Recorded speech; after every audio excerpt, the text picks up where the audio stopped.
For more on this, let's bring in Steve Forbes, Forbes Media chairman and editor-in-chief, and a longtime friend. And actually, you had one of the longest-running shows at Fox News called Forbes on Fox, 17 years. Hosted by the best ever.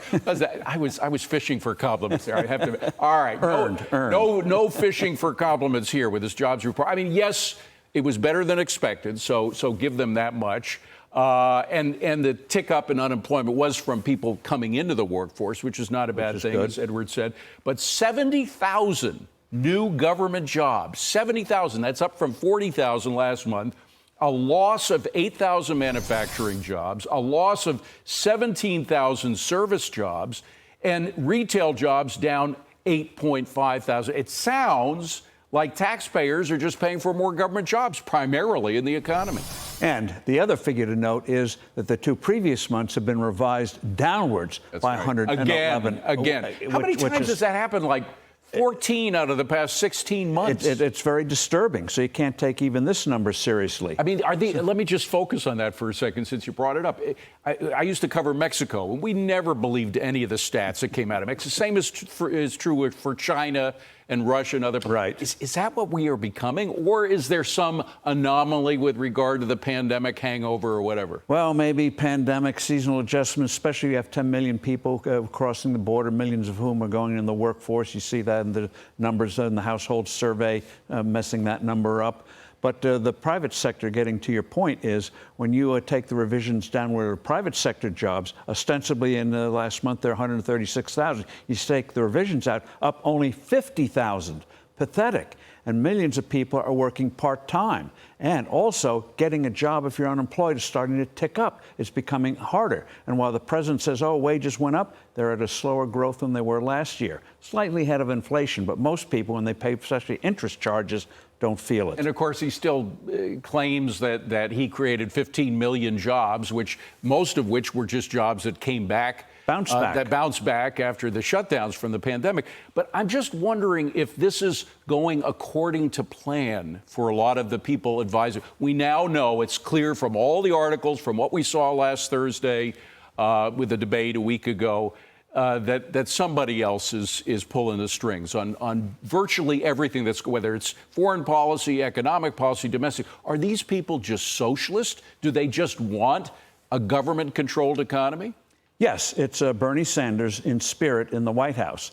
And then you have Dr. Jill Biden, whose nickname is Mrs. Wilson. She is calling a lot of the shots as well. And that's why it's going to take a push from the outside. It's not going to happen inside for him to go. But there's no way a person with that condition people can run the free world, especially as our adversaries are getting more adversarial. Yeah, but it's not only did we not vote for the people pulling the strings, but it's also that Americans don't like socialism in general. Now, a lot of Democrats do. In fact, there's some stats out, some polls out say that most Democrats do, but most Americans do not want a socialist economy. So somebody's going against the will of the American people. And that's why the Supreme Court decision on Chevron, which says you don't have to defer to how a bureaucrat interprets a law anymore, it's actual law itself, it's up to the courts. When did Congress pass a law banning internal combustion engines, saying we're going to phase them out? Right. And so they go forward with these things. Or my stove, my natural gas stove, which has been out for 3 months because they turned it off. Wood stove pizzas in New York and the like. And so they know they can't get it through the electorate, so they do it by decree. That's modern socialism. You don't have to nationalize anything. You just do it by regulation. And they're going to pile on more in the remaining 6 months of this administration. Well, we are lucky enough to have somebody running against the socialists in the White House who believes in capitalism, built up a number of businesses himself. The British aren't so lucky. The Conservative Party just lost huge to Labourites, many of whom are really strict socialists, and they almost turned UK into a pure socialist economy.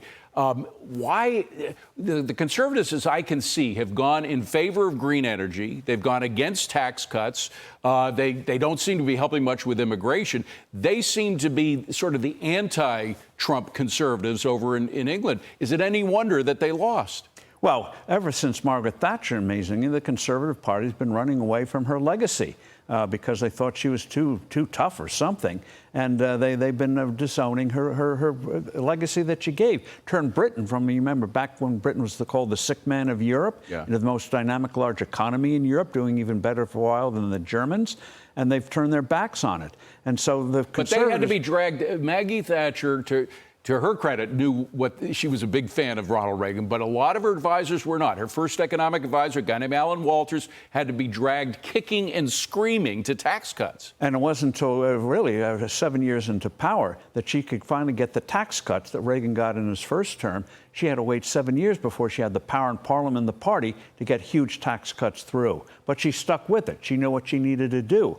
And today, the conservatives should be sued for false advertising. They're not a conservative party. And the thing is, the collapse was in the conservative vote. The Labour Party only went up from 32% of the popular vote to 34%. Conservatives went from 43 to 23. Well, we got to run, but there is another element in all this, and that's Nigel Farage, who's taking a huge share of the conservative, because he does represent a change from that pro-green, anti-tax cut part of the party.